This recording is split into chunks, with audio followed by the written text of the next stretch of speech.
അധ്യാപകന്റെ കരുതലിൽ വിദ്യാർത്ഥിക്ക് വീടൊരുങ്ങി. വേലൂർ RMLP സ്കൂളിലെ അധ്യാപകനായ CJ ജിജുവാണ് സ്നേഹത്തിന്റെയും കാരുണ്യത്തിന്റെയും മാതൃക തീർത്തത്.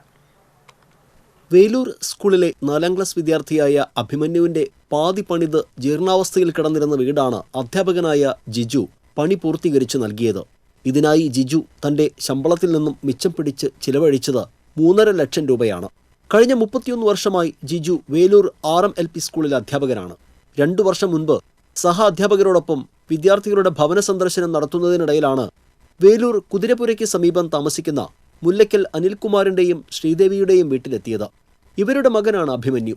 ഏക സഹോദരി നടക്കാൻ പോലും സാധിക്കാത്ത ഭിന്നശേഷി വിഭാഗത്തിൽപ്പെട്ട കുട്ടിയാണ്. തറയും ചുമരും മാത്രം പണിത് പൂർത്തീകരിക്കപ്പെടാതെ കിടക്കുന്ന ശോചനീയമായ അവസ്ഥയിലായിരുന്നു ഇവരുടെ വീട്. ഇതിനു സമീപം തുണിയും ടാർപോളിനും വലിച്ചു കെട്ടിയ ഒരു കുടിലിലായിരുന്നു ഈ കുടുംബം കഴിഞ്ഞിരുന്നത്. ഈ കുടുംബത്തിന്റെയും കുട്ടികളുടെയും ദൈന്യത ജിജിയെ വല്ലാതെ ഉലച്ചു. തന്റെ മാസശമ്പളത്തിൽ നിന്നും ചിലവ് ചുരുക്കി മിച്ചം പിടിച്ചുണ്ടാക്കുന്ന തുക കൊണ്ട് ഘട്ടം ഘട്ടമായി 2 വർഷമെടുത്ത് വീടിന്റെ നിർമ്മാണം പൂർത്തീകരിച്ചു. വേലൂർ പഞ്ചായത്ത് പ്രസിഡന്റ് TR ഷോബിയുടെ അധ്യക്ഷതയിൽ ജില്ലാ പഞ്ചായത്ത് പ്രസിഡന്റ് VS പ്രിൻസ് വീടിന്റെ താക്കോൽ ദാനം നിർവഹിച്ചു. കുന്നംകുളം ഉപജില്ലാ വിദ്യാഭ്യാസ officer A Moideen, ward member Bindu Sharma, പ്രധാനാധ്യാപിക റീന തോമസ് തുടങ്ങിയവർ സംസാരിച്ചു.